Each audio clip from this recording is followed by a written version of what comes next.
Rahim. Bismillahillazi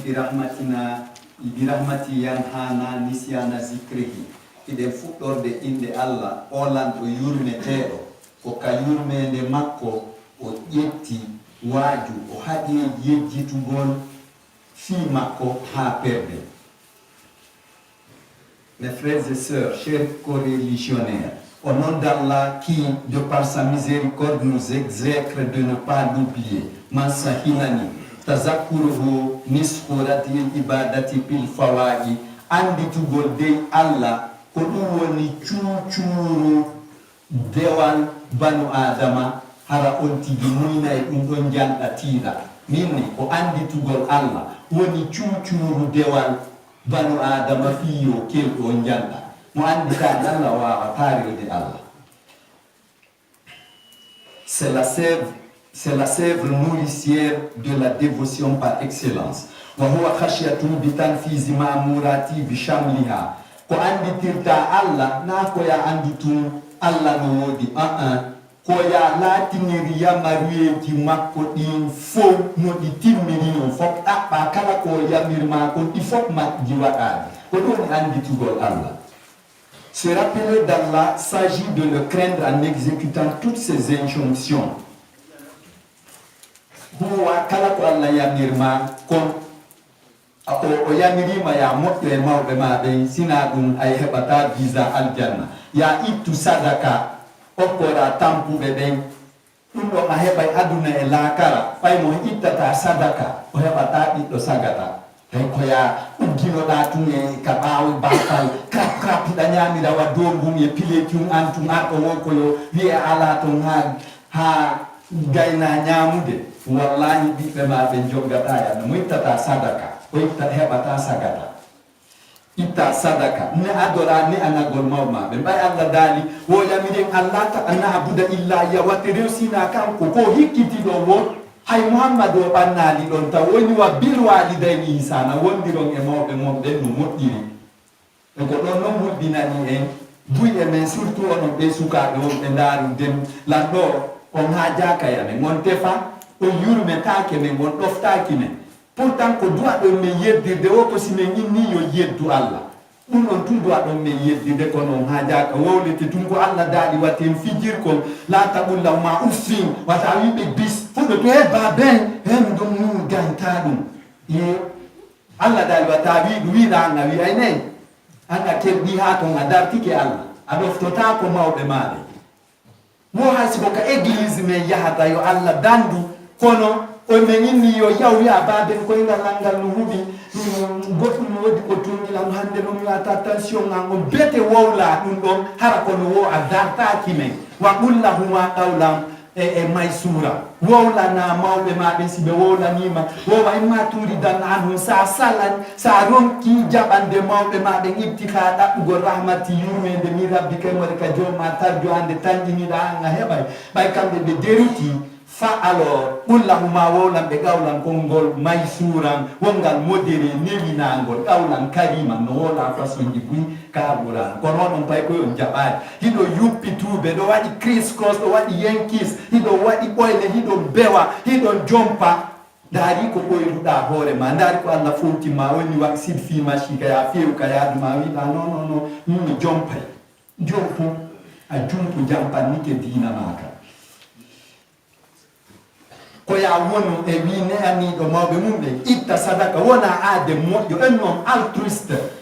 tuhibbul hayra allazi tatamannahu li nafsika li hayrika yelanoɗa goɗɗo goo moƴƴere nde yelaniɗa hoore ma nde likkamali imanika ko ɗum tun si di limanu ma timma joni mi wi on non toon tun joni min artika hande nga par ce que menen kadi min fanaka goto e moƴƴere menen ɗo ko onon ka carcérie ton woni ɗo dartine menen ga kadi min falaka ɓiɗɗo goto moƴƴere min falaka sappo amen gatay ko ɗiɗo ɗiyo ɓiɗɗo goɗɗo hetto foppo won taafo menen min towa e nder hoɗo ngon menen tun min kelɗa min yawo tagge fo Allah mo en fop men nous sommes tous coupables Et nous sommes tous victimes puisque nous sommes tous coupables. Il faut que Allah jabude ya marié Allah. On entend mon dofta qui mais on a déjà qu'à dewa mais ne do me jula me wir do me Allah zine wazifa dundo tijja me wada raji bi me wada jombente sa hori dundo on zunu kuma ya fama ya fa ka di fode il faut des boss John patron mansa comme le king's king, le chef des chefs. Quand on y a fantôme, hakul khayri la yufadi. Ko iwanda goddo go ko so ya fanaki ma ya feta. Ko junu baraji ma in kirpitete e on don hetta dum don hendo da junu baji makko dinare. Watta ne yila de.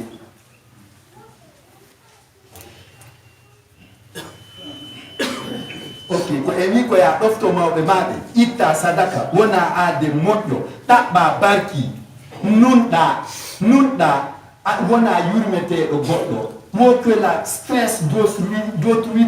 tulserise ko taw sonja goddo go tampinte ko do won a jundo sinadu en Allah tigi dari wo huwa arrahman ko yurmete do junde hefer be kana ko no won ay da hu itunda fi bitun hida kara kitun ko pekun gore negoro tun hida fikko tun ayna ya jawai dekola kale diga ya ayda mona ni tunta ge fo Allah no ay wi asaiti ni donc awndi seytane andi againa.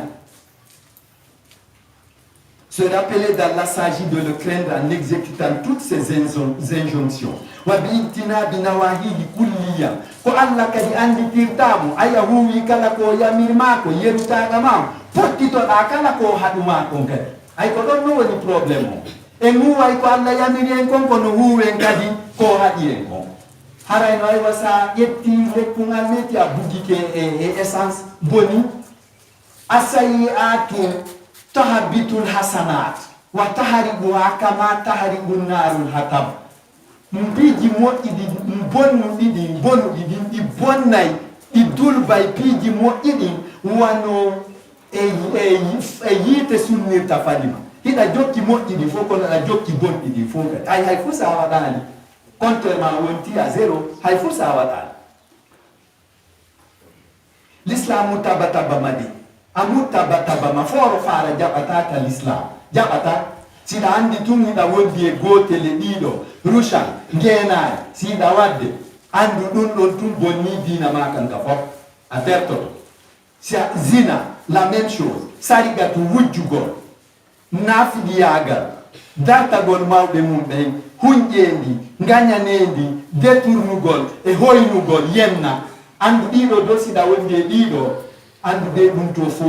montama onon non kadi ko welata on ko ne wi won tu wondema wi astaghfirullah la bisapo an mo ngara ko jannatul firdaus habbima ko dum habbida ko no men ay non tu welata on kadi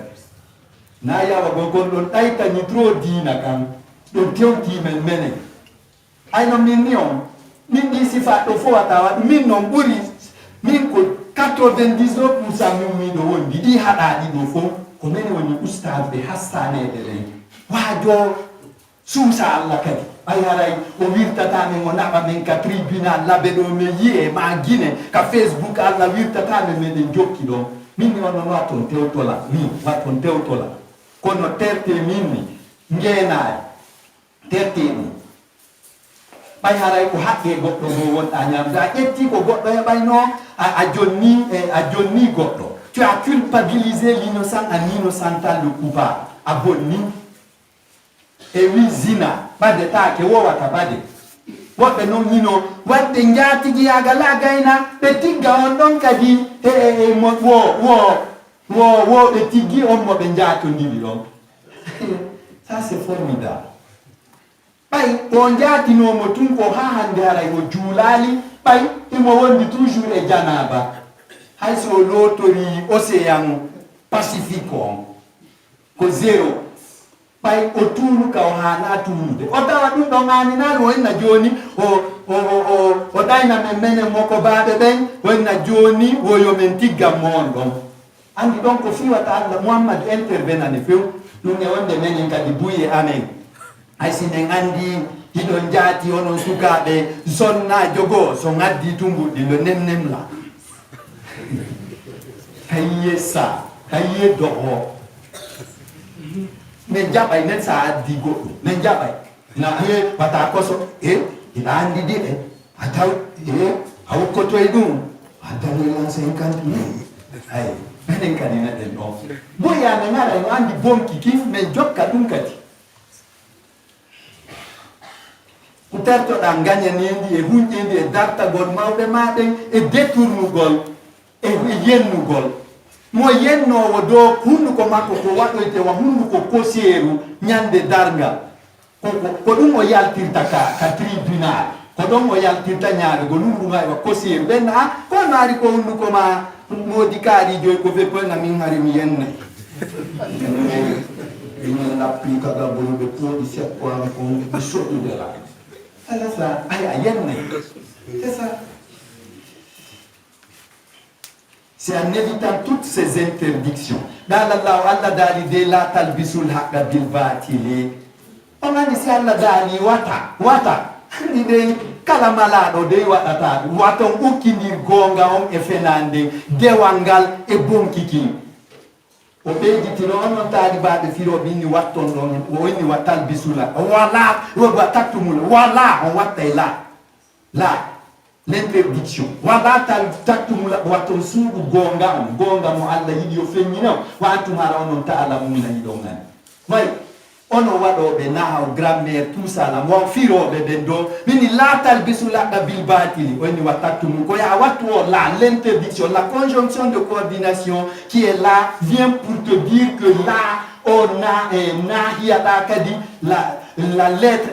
interdictionnaire on ɗon kadi arti la talbisu laqqa bil batil wala taktumul haqqa voilà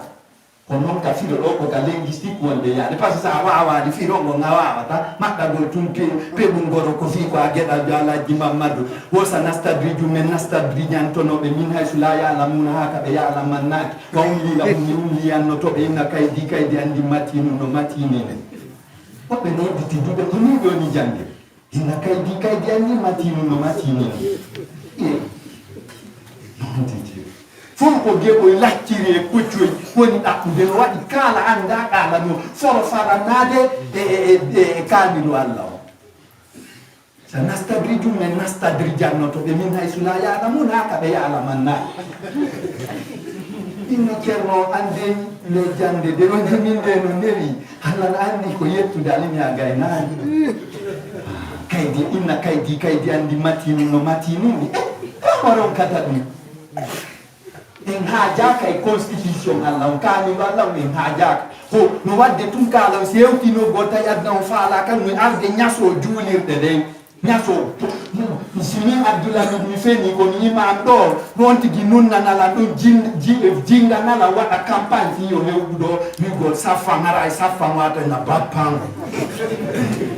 jokki aduna adda mi faala kama ya foy va te faire foot. Tu vois, je ara nous sommes du Golmenka, dit Julie de Gaka.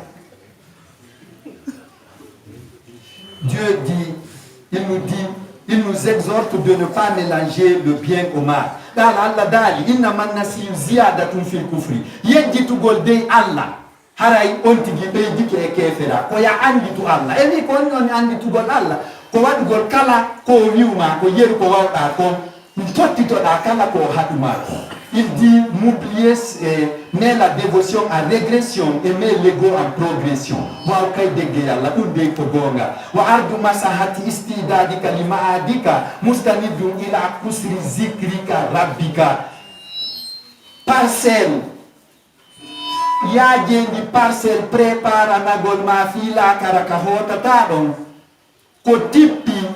ko yeru yajendi andi tugol ma Allah ngol. Sa andi tata Allah ko andi tata Allah ko yaaja ma ala fes andu lowre e prépara na gol ma la karama on kadi yaaja ta aray kasata. Il dit la grandeur de la superficie de ta préparation pour ton éternelle aurore dépend du haut débit de ta souvenance de ton Seigneur, brothers and sisters. Nisyanullahi nisyanu hatfihi wa ma ba'dahu. Yeddi tugol Allah ko yettitugol mayde mum nden e ko hikkata ɗon ko honɗum hikkata ɗon annusur ko immintine gongol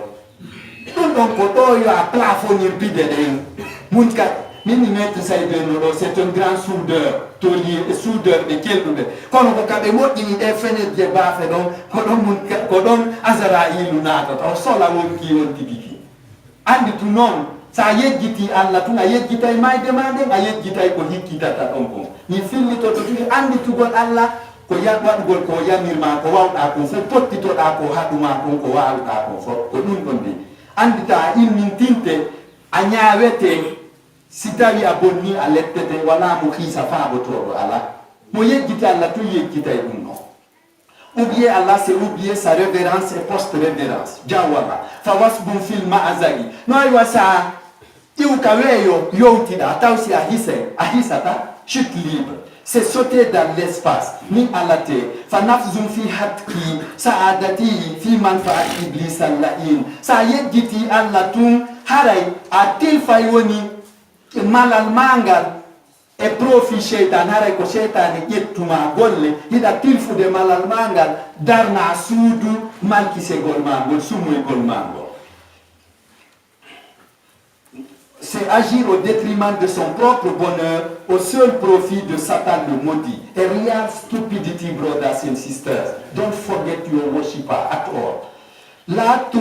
fadir sihataka wasarataka wasaraka watabasuraka fi haramihi fabalahum watamobi nircellal manga e nganu mangu e hakkilki Allah okkuma kon fi yidugol e aduna yejjintina ma lakara ma haray a perdi. Ne fédère ta santé, ton trésor, ta perspicacité pour amouracher la vie, c'est stupide. Zikrullahi, boni andi tugol Allah, fa intihadun kulliya ila hawmatil fawzil abadi. Ko ya sorto e boli di vonata ka autoroute malal, kam autoroute malal, kam malete ado nata do terto dai koy to kander quartier fonata e autoroute wangal. Nun koy dina Allah kam. Terto dato e turna foro fara fop nganya nini yowta golle Allah wujja wada zina tambito zina wabbe be buye mun kadi mena mabbe me wadata awa zina kono men tambito to wado be zina men bonni dina men kalkat do donc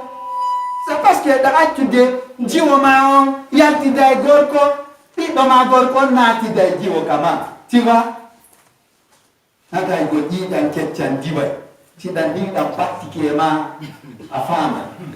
e yo dan diway bay ko ngesa don awo la ta bonna ta inde goyo bi do an wadi ko so nel dal on don ade do gasali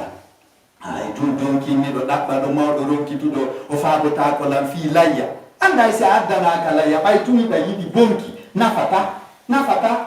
si tanke ko ngesa Allah wona sans fait de sabilullah yo chantier dalla tundo ma haja sans fitu gol non ngesa Allah ko sans fitu gol ngesa mumban Allah tan dina makko kay yahitu minni kama anna kitara Allah ala sikati sari fahan ala man aniruku bisari comme le train d'Allah sur les rails roulera naif est celui qui ne s'embarquera lana Allah kan kay yahitu ko woni tafu balare la ifujo dugulajo ko kala mo wadda ki jawa dina Allah kan wallahu timmu nurahu walau kari Allah wo dina makko kan les signaux lumineux la o timmina ikatum ko parti wonde ka parti Allah ben tum daoita o timmina ka si bandi be ben dino animo non arega ta yirbingo dina kam bayi tamari bito wado fay shaku ida acci dum do dum ta munni don hina el aduna habide ta ke fi bito ma julani tasikude ajuli ida ne ude shaytanede ajulani mon frère hina no yowole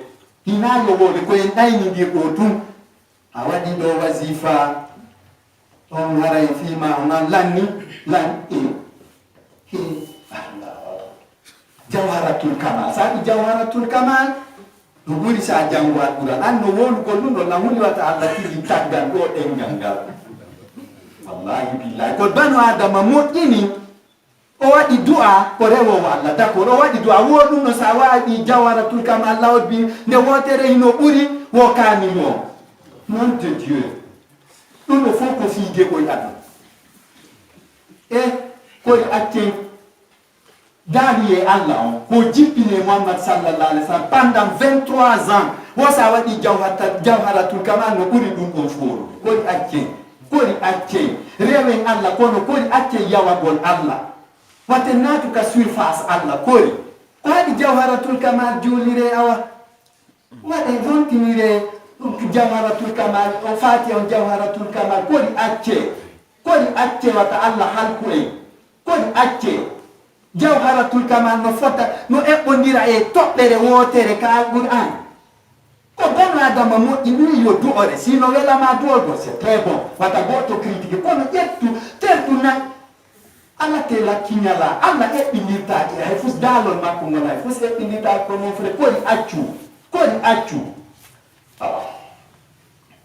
se rappeler d'Allah et de se démarquer vers le couloir du bonheur éternel en toute entièreté. Nisyanullahi yufdi ila zikri iblis wa taqayyud bihi. Mo yejjiti do fi Allah on.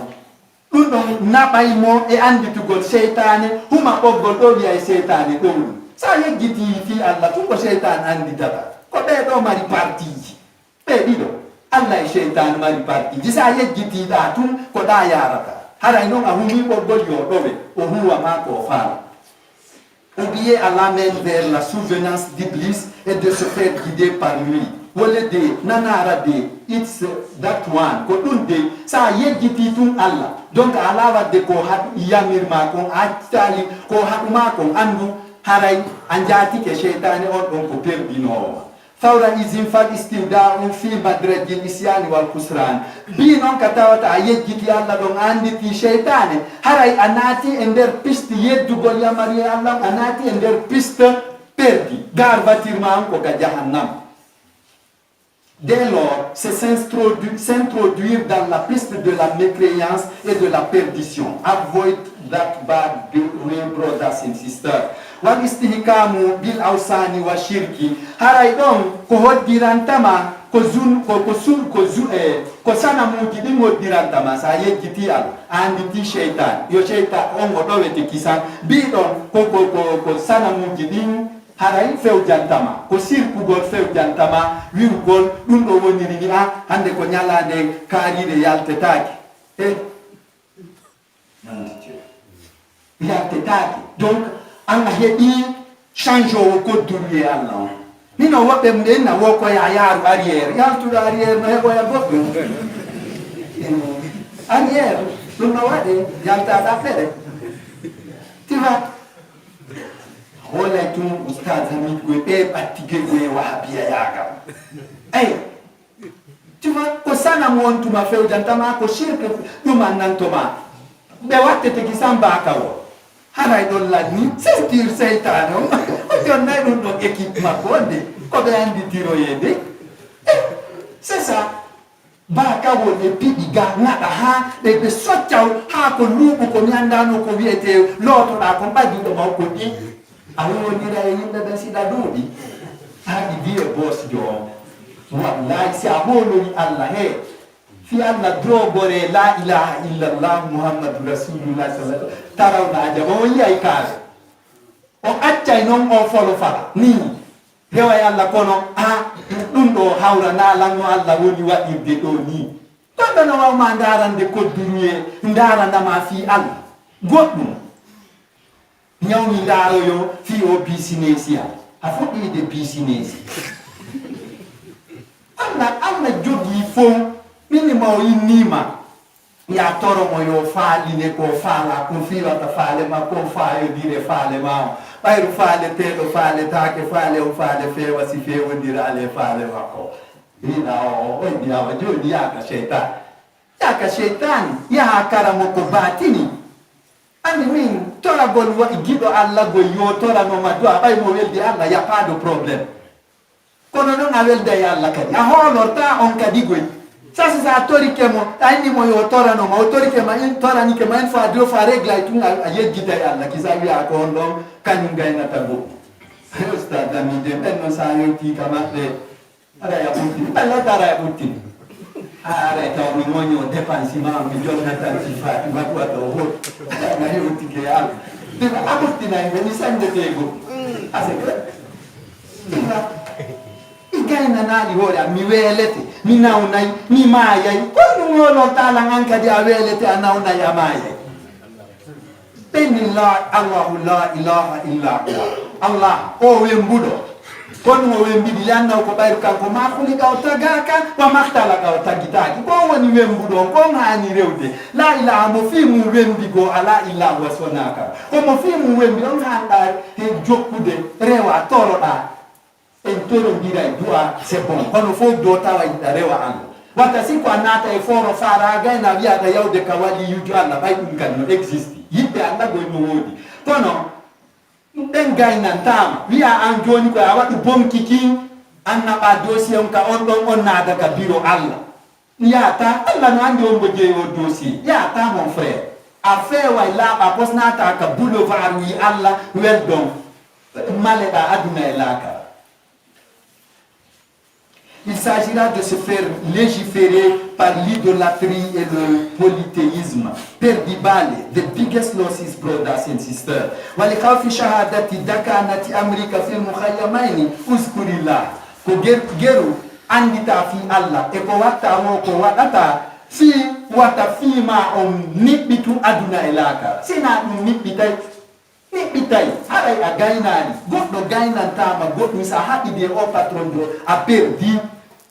Hina goy dogugo ɗum jumpi, hiɗo yani motoji, hiɗo iri otoje, hiɗo seni, heɓitagol ko wajete kon, ɗum e onde ko hassane woni on wajade. Kono, acce non accon bon kikino. C'est là le problème.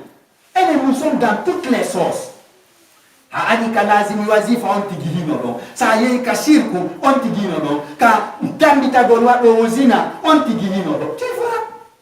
abtarta ibadataka ya akhi abonni dina maka zero what kontero wonta ya zero ande o kadi en bendo non sa yewti feto yambi fendo son yara ya se diem tu vois Muhammad sallallahu alaihi wasallam maki man saddaka arrafan faqad kazaba ma jaa bihi rasul anda sipo nyanga wo kala wido karamo ko batini yi ay wo hara yo nine la do ma kali gon hara ya alquran ko fena acce de bay ware dum boy wonde jindi dude c'est ça on andi fayda en foye wi alquran na go bay foye ya karam yaay ɓurɓe ɗuɗde men yahay ɓurɓe ɗuɗude men yahay ɗum fayi haɗa a bonni dewal ma ngal townugol goɗɗo ha kaw hana a tawnede ɗon ɗum ko sirque ko idolâtrie noon haray a rewi goɗɗo goo hay Muhammad naya naɓumo ha ka place Allah li kulli minna magamum maalum mo ɓe no andi place mum o ay boy koy chofoy to koy arta koy wona ka almami o toli do mo beno mari pla Muhammadu kari ko ano ko bogoy o yahata patron min kinjino ton ko Allah donc na na Muhammadu ha ton boy kadi ay hina kadi a hotoronno to wiya an fo ko fuskadi donc kadi amawni tinike di fo sunnay sirkugol sunnay man ashraka billahi faqad harrama Allahu lahu janna kala holorɗo goɗɗo goo e goɗɗum go takki e Allah haray Allah harminanimo aljanna hara il est persona non grata au paradis donc persona grata dans l'enfer tu vois sa mawnintinike kadi ɗum kadi sunna ko ya wonu ko hakkunde mini ko gabbe tati woodi e nder wurere nde hiɗa defa ko bewore ha nden on fata tum nde pallito nde yana ɓaawo ga nde suma ka yiite e wonde goo naafi ire nden ɗon deppoyo ka ndanka nden kadi suma wona koose ko wonde den ka hakkunde ko den bendata rotte nyaame mo frère khairul umur awsatuha faut être simple mon ka hakkunde ta yawi to tagge fo Allah golde ko dum su yaltini c'est ce qui a éjecté Satan du paradis mawni tinade ko sirko on kadi bonnata fi goddo ara o lutti few dum don kadi ko sa towni goddo buri ka o haani tuude hay Muhammad sallallahu alaihi wasallam minuma Allah dali taw abduhu wa rasuluhu Muhammad ko maccuɗo Allah taw woni non nelaɗo makko asi ko Allah fadde o watano fuɗɗorde o attribue a o natuɗa Muhammadu rasulullah wa abduhu konini abduhu taw il n'est rien devant moi woni wa rasulu après je l'ai sélectionné et il est parmi mes nominés mes limonon abduhu o chama chama men fomo yoto do o surrita en ko wontu poussière ta holla en ko fus nandu ndaro tuma abdulhamid hebi ba etati kada burumako hara toni fu wanyinike rendu fetti gite feri puccitike to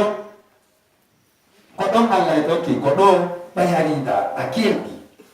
ko hollugo ma ko fus ana aziz je suis le chef suprême tu vois ko don beto na dirta e non gimbi nyama nata e fosso face no ala mi fop ha nyama kum buru na kokun an kuma gana yakka iro koy lendi e gimbi din cincha mi wanta fusta wena okay o reprendre à zéro mi on le fait le jour I'm the boss one the almighty one brother tu vois hatta ne gila kono acce di kutbaji nafa on yo di nafa on fi Allah terte bonki ji won en e welsinda go rewgol Allah e shirku e mawnintinare terto de pour peur de témoigner sombrer ta situation dans les deux camps rappelle-toi d'Allah kibaraname illam tazkurillaha fa shaytan tazkuruhu wa fi dawri yukhawifuka awliya'ahu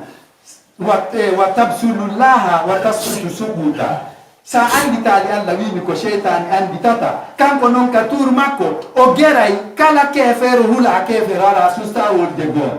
ay ustad Damid ndara be to nyilam do kono no hen ata andi non fo fotani goy o fotani quoi ara do ko am momito nyopuri lanka Allah inna akramakum indallahi atqakum ko ko hulde Allah wo buri wonde bete buri bonde betejo tu vois amuna kisa yimbe den aw acca Allah tonya jinga na tonyu don acca bonte e fawa tonye hore mi jaya Allah wo inna shaytan yukhawifu awliya'ahu on taliba yukhawifu awliya o gera ha yimbe den hula yibbe makko den wani falata khafu watum hulube wa khafuni hulela min the boss mansal mansa tu vois sa huli Allah da andi tude ma hula mo tu potti to da ko haduma ko batto da ko yamir ma ko la jino est un grand ici mais joni otonya ha o gaina mina ari no la be do sirtu ay to e hore hollande a se ditike wonde Allah ji Muhammad bari toni hara alaka wona mi hula Allah ji Muhammad bari mi susi Allah mi pita nde on ne pourra tomber plus bas mi habi de kisanya tu vois ta job hore ma shaitan au cas où tu ne te rappelles pas d'Allah, c'est de Satan que tu te rappelleras. Et à son tour, il te fera craindre ses alliés. Puis tu oseras Allah et tu chuteras, on ne pourra tomber plus bas. Shaitan, moi sunu non bu magbi. Shaitan est des wonikanyo même. Ou au maoude. Orewa na yonchende de fort. Virgu tijan, jombente, por, sapo nkang, sapo jombente kan do fere ala. Laila tulgadri. Uno fo, wada ha gaina, kono. Ya tonu ya hulu goddo go tonu do susa Allah dal wala taktumula baton suudu gonda an suuda on do tambi to da wado de zina de mun o lanti de wal mangal tu vois a terto to o mo fo mafa hay gol futa do de ko mamala ku de ni mamala ku ko nafiga c'est ça wolu gonga on le top des trous. C'est ça, mon frère. Nous avons attendu la nuit. Arrête, quand on garde le corps, voilà. Arrête, on a vu ça, arrête, on a anti-gilet, anti-balle, gilet, anti-balle, mon fou, même, madame. Nous avons vu ça, on a dit les piguets, les laquer tout, il y a habité Allah, il a perdu. Lui, doit Allah. Ça veut dire que tu y montes, tu veux faire Allah guérir, là, tu n'as aucun problème. Attends, on met la conjonction de code, la préposition, la kono. Mi do holori Allah yana kono, yom yaude mindaro. Ayo. Tega, yom yau mindaro. Ma kono, ndezina, on moda kono, andi koi, ala fere mu. Tu vois? Bika ana fere ma peto ko shaitan hebi fere ma si shaitan le domini ma hara ya fusa wa ta wadde a perdi فبمكتب بذكر الله تنسخ اسمك بالحروف التبرية في قائمة سكان الفردوس سيدا فالا يو إندي ماندي ويندي كاليست ناتو يو بي الجنة كونغول كارامبول andi wietengol andi tugol Allah windirta den inde ma ko an windata dum nini terte sikkugo en he karimayi non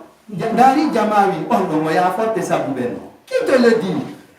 on yeti ma dum ko ke feri jelu groupe ji won ben wa leyde pays ji ara ten surrugol on tigi ko ngelo Allah halkata e sare e leydi fonde wotere jama fi ari tawa ma surrugol ma ubbama ça veut dire wo ben no ngaya forte sabu mabbe ngurna ma am foda sali wadugol ko Allah yamir ma kon da wadde ko hadu ma kon tun sukkumo ko daw Allah suddumo ko daw sukkamo ko daw malaikatu rahman Allahumma amin Allah do gasi o do jama ko mare Allah mo inani jahannamo sai mo be suddama ko daw di sukkama ko daw malaikatu rahman jappite alors il va fermer le paradis ara yo trompi kango Allah c'est ça innama tujzauna ma kuntum ta'mal koko bollu don koko bollu den kongu wete beni moba menke ayisara la wolle la moba menke ayisara la wolle la mo be ko bolli konko dum o yobete ko dum o yobete tanto do ko pa lenyol karijo lanti saba indalla dambe alaka alla lenyol bani ni Fatima Adama kagaburu fomi awa joni non awa yete o kaburu gonde ko Fatima ari do urna do gedal jomo Muhammad sallallahu alaihi wasallam uri yidde o yuma ala sani al Hussein to anira de nela be uri yidde den ko yurko gengu Seydina Ali le pionnier de l'islam anta kallahu la hadata ila kaburu Allah woli ni kaburu wi ana lanti saba indi Allah uddin kini kaburu mun ko mon frère mo min leji alaka ando ana baytu dudi wa azabil liman kafara bi rabbi min ko mi suudu gildi e lette wonande kala yeddudo patron anmo tu vois gedal jo non Muhammad sallallahu alaihi wasallam sonna jo Ali watani de l'islam le pionnier de l'islam tanira Alassane yu jibindo Alassane al-Hussein tanira de Allah Muhammad gudi yibide on fi ko mi gedal jo Hadja Aïssatou hay Alaji man comme ça c'est quoi je suis qui Alaji Mamadou est qui Hadja Aïssatou est qui c'est ça terte ben ay ni bi go ko nga tu ko honno Allah to nyirta bon mi bono e ma na wachani la no anna de aljanna mi nade aljanna su me ko man hare ko wiete al adil nun do ko hare na gonga awa interto to ngol ay ni dago tapitu gol na ibaaw ga goddo mai tay o rewata Allah ya fo c'est 0 wote foi di fus nafatama hay fus are wadi al dum le yeto dire terto de dum par le stylo de la souvenance d'Allah, inscrit ton nom en lettres d'or sur la nominée des locataires du Firdaus, nominée du Seigneur. Ikana hésité de. Wasauku masirika muta'alliqun bidarajati ittikhazika zikrillahi alamatallaka. Ko an moƴƴinta battane maɗe ɗum ɗon noon kono remirɗa Allah andi tuɗa ko ka Allah hotoyta wo ko noon gaburu ma on e ko habbi ma ton kon tawrata ça c'est clair mon frère a juulata ma a juulay a jangay a horata ma a juulay a jangay a hoora a ittata zakka ma ɗum ɗon fof a waɗay a tambitoto zina ma ɗin ɗon fof a waɗata kono vraiment hiɗa hoolori goɗɗo go acci Allah a wi ɗon wondema goɗɗum nafete ga gaburu ma ɗon ko ɗayni noon mon frère ɗayni façonner ton devenir dépendra de ta prise de ta souvenance d'Allah comme repère. Façonner ton devenir dépendra du degré de ta prise de ta souvenance d'Allah comme repère. Là où la tros et l'anama brothers and sisters. ربنا آتنا في الدنيا حسنة وفي الآخرة حسنة وقنا عذاب النار. ربنا ظلمنا أنفسنا وإن لم تغفر لنا وترحمنا لنكونن من الخاسرين.